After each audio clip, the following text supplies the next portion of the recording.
TV, social media, magazines, it seems like everywhere you look, there's astrology.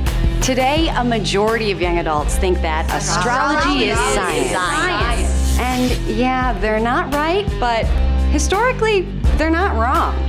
Because for most of astrology's history, it was a serious science. So how did astrology turn into the billion-dollar biz we know today? To find out, we gotta back it up.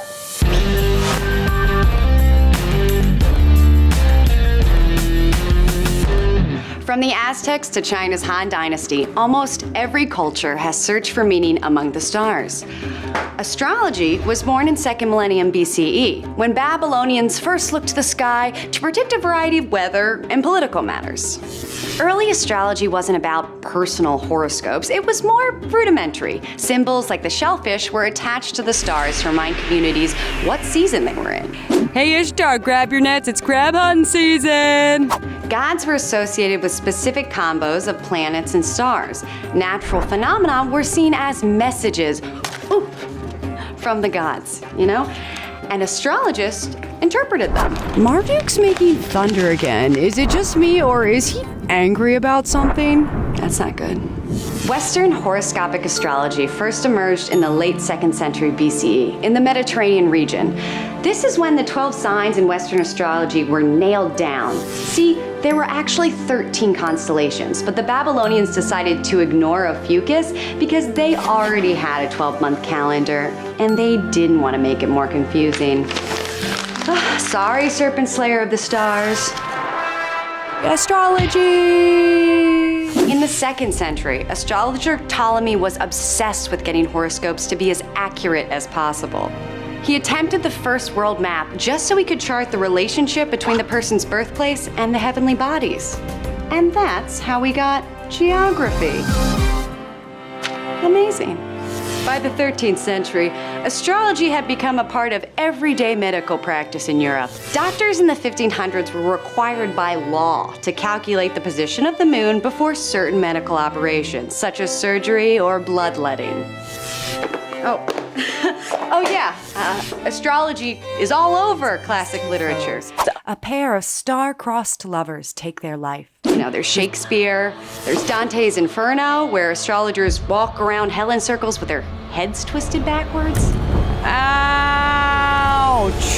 So maybe Dante wasn't a fan, but for a long time, astrology was accepted as science. Look at Tycho Brahe, Galileo, and Johann Kepler. They were scientists and astrologers, but their scientific breakthroughs ended up destroying the old order by decisively splitting astronomy from astrology. And by the 18th century, astrology was all but abandoned. Astronomy is the science of the stars.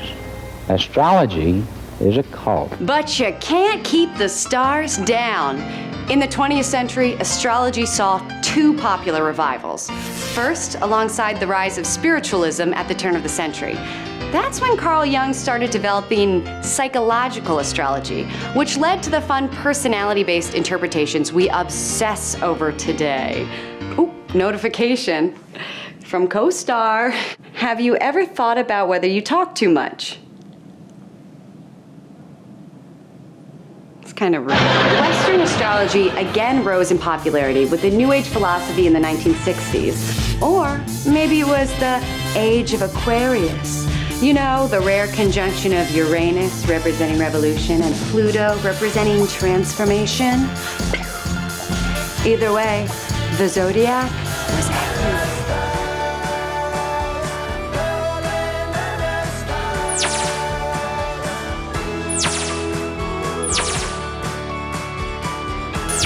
And of course, there's an astrological revival taking place right now. After a dormant 2 decades, the internet has given astrology memes relevance. Zodiac signs have become millennial shorthand. I don't talk to Geminis. Honestly, they're faker than astrology. So yeah, astrology is no longer science, but that doesn't mean it's useless. Believing things are fixed can be reassuring in our chaotic lives. Reading a horoscope describing a better future can help people deal with stress, and thinking positively scientifically leads to more positive outcomes. So go ahead, check your star sign. Galileo did. And isn't it just so Aquarius to obsess with the zodiac and invent modern science?